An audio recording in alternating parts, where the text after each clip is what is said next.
Hi, welcome to the squad. This is Kodayo. போன episode of the C++ சீரீஸில் வந்து நம்ம கிளாஸஸ் அண்ட் ஆப்ஜெக்ட்ஸ் பற்றி பார்த்துருந்தோம்.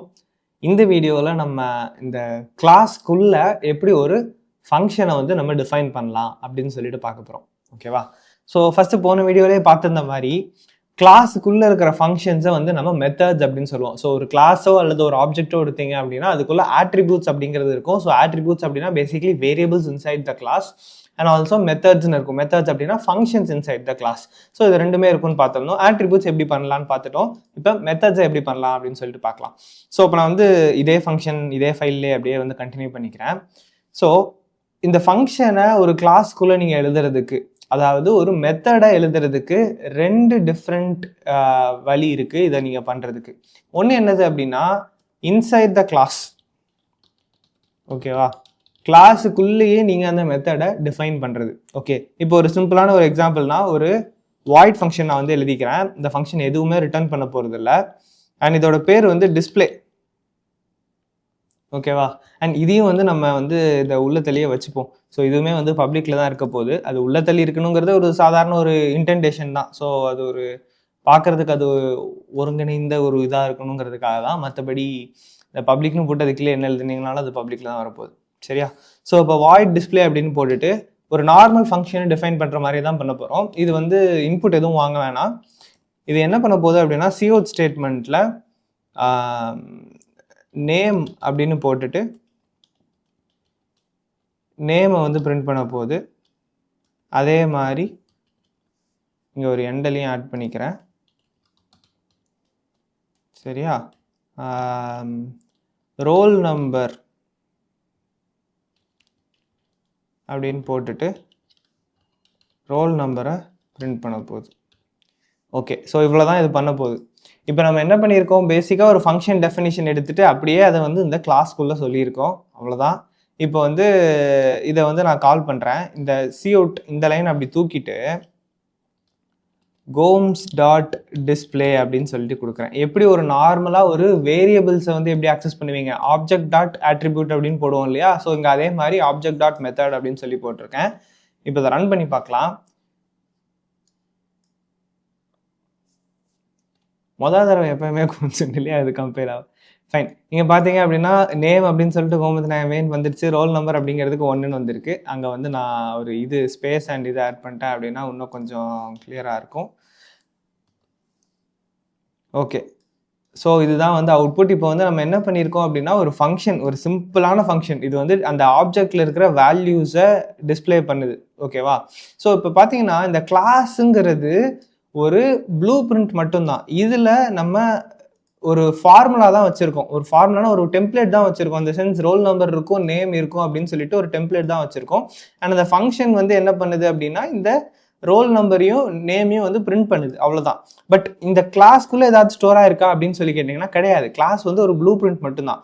இங்கே நீங்கள் ஒரு ஆப்ஜெக்ட் கிரியேட் பண்ணுறீங்க பார்த்தீங்களா, இந்த ஆப்ஜெக்ட் தான் அதோட இன்ஸ்டன்ஸ். ஸோ அந்த ப்ளூ பிரிண்ட்டை வச்சு உருவாக்குற ஒரு ஆப்ஜெக்ட். ஸோ இதில் தான் வந்து ஆக்சுவலாக வேல்யூ ஸ்டோர் ஆகிருக்கும். ஸோ இந்த கோம்ஸ் டாட் ரோல் நம்பராக இருக்கட்டும், கோம்ஸ் டாட் நேமாக இருக்கட்டும், அது எல்லாமே வந்து இந்த கோம்ஸுங்கிற ஆப்ஜெக்ட்டுக்குள்ளே தான் இருக்கே தவிர அந்த கிளாஸுக்குள்ளே கிடையாது. ஸோ அந்த ஆப்ஜெக்டை வச்சு தான் நீங்கள் அதில் இருக்கிற ஃபங்க்ஷன் டிஸ்பிளே அப்படிங்கிற ஃபங்க்ஷனை வந்து நம்ம கால் பண்ண முடியும். ஸோ அது மூலமாக நம்மளுக்கு அவுட்புட் வருது. இப்போ இதுக்கு வந்து ஒரு எக்ஸாம்பிள் வந்து நார்மலாக என்ன சொல்லுவாங்க அப்படின்னா ஒரு ப்ளூ பிரிண்ட் அப்படின்னா இப்போ இந்த ஒரு பில்டிங் கட்டுறதுக்கு முன்னாடி ஒரு வரைபடம் போடுவோம் இல்லையா? ஸோ அந்த மாதிரி ஒரு ப்ளூ பிரிண்ட்டு அதே ஃபார்மேட்டை வச்சு நீங்கள் எத்தனை வீடு வேணால் கட்டிக்கலாம். ஸோ அந்த ப்ளூ பிரிண்ட்டுக்குள்ளே ஆக்சுவலாக போய் நம்ம குடியிருக்க முடியாது. அந்த ப்ளூ பிரிண்ட் வந்து ஒரு வரைபடம் மட்டும்தான். அதை வச்சு கட்டுற கட்டடங்கள் ஒரு கட்டடமும் ஒரு ஆப்ஜெக்ட், அந்த கட்டடத்துக்குள்ளே போயிட்டு நீங்கள் குடியிருக்க முடியும், அங்கே வாழ முடியும். அது ஒரு நார்மல் வீடு மாதிரி இருக்கும். ஸோ அதே மாதிரி தான் இங்கே வந்து இந்த ஸ்டூடெண்ட்டுங்கிற கிளாஸ் வந்து ஜஸ்ட் ப்ளூ பிரிண்ட். அதுக்குள்ளே டேட்டா எதுவும் ஸ்டோர் ஆகாது. இந்த ஆப்ஜெக்ட்ஸ் இருக்குது பார்த்தீங்களா, ஸ்டூடெண்ட் கோம், ஸ்டூடெண்ட் சிவா, இந்த ஆப்ஜெக்ட்ஸ்குள்ளே தான் வந்து டேட்டா ஸ்டோர் ஆகும். இது நீங்கள் அப்படியே அந்த அனாலஜி வந்து அப்படியே நினச்சிக்கோங்க. அது வந்து நீங்கள் போடுற அந்த அப்ரூவலுக்காக கொடுக்குற அந்த பிளான் வந்து உங்களோட கிளாஸு, அதை வச்சு கட்டுற ஆக்சுவல் வீடு தான் உங்களோட ஆப்ஜெக்ட். வீட்டுக்குள்ளே தான் குடியிருக்க முடியும். ஓகேவா? ஸோ அந்த ஃபங்க்ஷன் வந்து இப்படி ஒன்று டிஃபைன் பண்ணலாம் அப்படின்னு பார்த்துட்டோம். ஸோ இங்கே என்ன பண்ணியிருக்கோம் அப்படின்னா டேரெக்டாக ஃபங்க்ஷன் டெஃபினிஷனை கிளாஸ்க்குள்ளே கொடுத்துருக்கோம். இப்படி கொடுக்கறதுக்கு பதிலாக இன்னொரு மெத்தட் இருக்குது. அது என்ன அப்படின்னா defining the function outside of the class. So அதுக்கு என்ன பண்ணணும் அப்படின்னா இந்த ஃபங்க்ஷன் டெஃபினிஷன் இருக்குல்ல, இதை வந்து நீங்கள் அப்படியே எடுத்துகிட்டு வந்துக்கலாம் வெளியே, கிளாஸுக்கு வெளியே எடுத்துகிட்டு வரணும். அண்ட் இதுலேயும் கொஞ்சம் சேஞ்சஸ் பண்ண வேண்டியிருக்கு, அதுக்கு நான் வரேன். பட் அதுக்கு முன்னாடி இந்த ஃபங்க்ஷன், இந்த கிளாஸ் இருக்குல்ல, கிளாஸுக்குள்ளே வந்து ஃபங்க்ஷனோட டெஃபினிஷன் மட்டும் சொல்லணும். ஃபங்க்ஷனில் நம்ம ஆல்ரெடி 3 பார்த்துருக்கோம். Function definition and function declaration, அதுக்கப்புறம் ஃபங்க்ஷன் காலிங்னு பார்த்துருக்கோமா. இதுதான் ஃபங்க்ஷன் டெஃபினிஷன். நான் ஆக்சுவலி மாற்றிட்டேன்னு நினைக்கிறேன். இது ஃபங்க்ஷன் டெஃபினிஷன். இதை நம்ம வெளியே எடுத்துகிட்டு வந்துக்கலாம். இப்படி வெளியே எடுத்துகிட்டு வரோங்கிற பட்சத்தில் ஃபங்க்ஷன் டிக்ளரேஷனை நம்ம கிளாஸ்க்குள்ளே கொடுக்கணும். ஸோ இந்த இடத்துல என்ன கொடுக்கணும், வாய்டு டிஸ்பிளே அப்படின்னு சொல்லிட்டு ஒரு ஃபங்க்ஷன் இருக்க போகுது அப்படின்னு சொல்கிறோம். இதுக்கு பேராமீட்டர்ஸ் எதுவும் கிடையாது, ஏன்னா இது எதுவும் ஆர்குமெண்ட் வாங்கலை, பட் அப்படி இருக்குது அப்படின்னு சொல்கிறோம். ஓகேவா? இப்படி சொன்னதுக்கப்புறம் நீங்கள் இந்த இடத்துல ஃபங்க்ஷன் டிஃபைன் பண்ணுறப்போ ஒரு ஸ்மால் சேஞ்ச் பண்ணணும். என்ன அப்படின்னா, இந்த இடத்துல ஸ்டூடெண்ட் அப்படின்னு போட்டுட்டு கோலன் டிஸ்பிளே அப்படின்னு போடணும். ஓகே, இப்போ நான் ரன் பண்ணுறேன், உங்களுக்கு அவுட்புட் அதே மாதிரி வருது. ஸோ நீங்கள் என்ன பண்ணியிருக்கீங்கன்னா, இந்த ஃபங்க்ஷன் டெஃபினிஷன் இருக்குல்ல, இது வந்து ஃபங்க்ஷன் டிக்ளரேஷன். ஃபங்க்ஷன் டிக்ளரேஷனை மட்டும் கிளாஸுக்குள்ளே வச்சுட்டு அந்த ஃபங்க்ஷனை நம்ம கிளாஸுக்கு வெளியே வந்து டிஃபைன் பண்ணியிருக்கோம். ஃபங்க்ஷன் டெஃபினிஷனை வெளியே வச்சுட்டோம். ஓகேவா? ஃபங்க்ஷன் டெஃபினிஷனை வெளியே வச்சாச்சு. ஸோ அந்த மாதிரி வெளியே வைக்கிறப்ப என்ன பண்ணணும்னா, இந்த கிளாஸோட ஃபங்க்ஷன் அப்படின்னு சொல்கிறதுக்காக கிளாஸ் நேம் அதுக்கப்புறம் கோலன் ஃபங்க்ஷன் நேம் அப்படின்னு சொல்லணும். இந்த கோலன் போட்டுறீங்க அப்படின்னா இதை வந்து ஸ்கோப் ரெசல்யூஷன் ஆப்ரேட்டர் அப்படின்னு சொல்லுவாங்க. இது ஆக்சுவலி இதுக்கு வேறு சில யூஸ் கேஸும் இருக்குது, பட் நம்ம ரொம்ப அதுக்குள்ளே டீப்பாக போக வேணாம். ஸ்கோப் ரெசல்யூஷன் ஆப்ரேட்டர் அப்படின்னு சொல்லுவாங்க இந்த கோலன் அப்படிங்கிறத.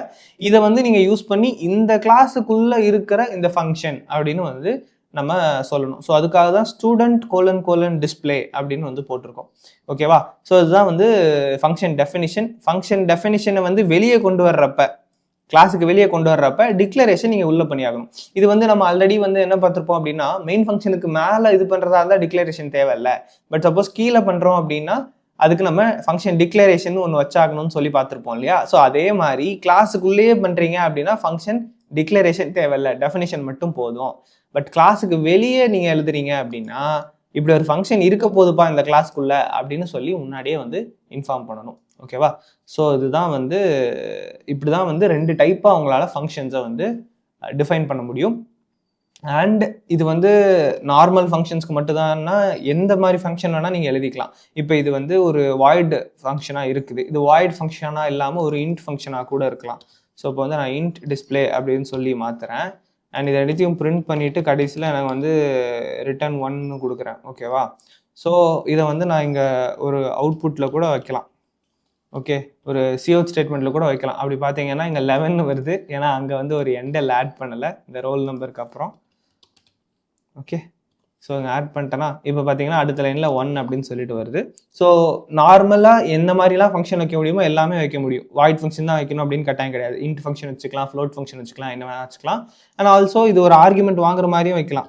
ஸோ இப்போ இங்கே நான் வந்து ஒரு ஸ்ட்ரிங்குன்னு சொல்லி ஒரு ஆர்குமெண்ட் வைக்கிறேன், ஸ்ட்ரிங் கிரீட் அப்படின்னு சொல்லிட்டு ஒரு ஆர்குமெண்ட் வாங்குற மாதிரி வைக்கிறேன். அண்ட் இங்கே ஃபங்க்ஷன் டிக்ளரேஷனில் பார்த்தீங்க அப்படின்னா நீங்கள் அதோட ப்ரோட்டோடைப் மட்டும் தான் கொடுப்பீங்க. ஸோ இந்த சென்ஸ் என்ன டேட்டா டைப்போ அதை மட்டும் தான் இங்கே கொடுப்போம். அங்கே ஆக்சுவலாக வாங்குறப்ப நீங்கள் வந்து ஒரு வேரியபிளை வந்து போட்டுக்கலாம்.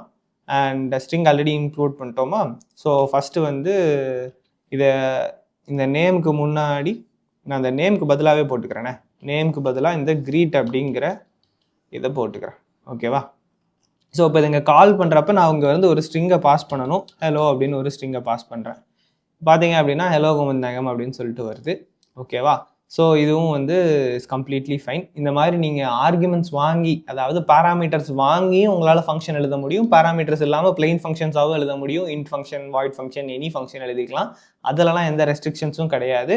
அண்ட் இது அகைன் பப்ளிக்கில் இருக்கிறதுனால நம்மளால் மெயின் ஃபங்க்ஷன்லேருந்து நார்மலாக ஒரு ஆப்ஜெக்டை வச்சு எப்படி ஒரு வேரியபிள் ஆக்சஸ் பண்ணுவீங்களோ, எப்படி ஒரு ஆட்ரிபியூட் ஆக்சஸ் பண்ணுவீங்களோ, அதே மாதிரியே ஒரு மெத்தடை உங்களால் ஆக்சஸ் பண்ண முடியும். ஓகேவா? ஸோ இதுதான் வந்து methods inside a class or plain methods எப்படி பண்ணணும் அப்படிங்கிறதுக்கான ப்ரொசீஜர். உங்களுக்கு இது புரிஞ்சிருக்கும் அப்படின்னு சொல்லிட்டு நினைக்கிறேன். இது ஒரு ஜஸ்ட் ஒரு சர்ஃபேஸ் லெவலில் தான் நம்ம பார்த்துருக்கோம். அகெயின் நீங்கள் நிறைய ஆப்ஜெக்ட் ஓரியன்டட் ப்ரோக்ராமிங் வச்சு பண்ண இது உங்களுக்கு இன்னும் கொஞ்சம் பெட்டரான ஒரு அண்டர்ஸ்டாண்டிங் கிடைக்கும். நான் மற்ற கான்செப்ட்ஸ் எல்லாம் கவர் பண்ணி முடிச்சுட்டு ஒரு பர்டிகுலர் செனாரியோ எடுத்து அது ஆப்ஜெக்ட் ஓரியன்டட் ப்ரோக்ராமிங் வச்சு எப்படி இம்ப்ளிமெண்ட் பண்ணணும் அப்படிங்கிற மாதிரியான கொஸ்டின்ஸும் கொஞ்சம் சால்வ் பண்ணி காமிக்கிறேன். இதை பற்றி உங்களுக்கு இன்னும் கொஞ்சம் பெட்டரான அண்டர்ஸ்டாண்டிங் கிடைக்கும். இது வரைக்கும் கவர் பண்ண இந்த வீடியோவில் எதுவும் உங்களுக்கு டவுட்ஸ் இருந்துச்சு அப்படின்னா கீழே கமெண்ட்ஸில் போடுங்க. எவ்வளோ சீக்கிரம் வேணுமோ அவ்வளோ சீக்கிரம் ஆன்சர் பண்ணுறேன். அடுத்த வீடியோவில் கன்ஸ்ட்ரக்டர்ஸ் அண்ட் டிஸ்ட்ரக்டர்ஸ் அப்படின்னா என்ன அப்படின்னு சொல்லிட்டு பார்க்கலாம். அடுத்த வீடியோவில் பார்க்கலாம். தரா.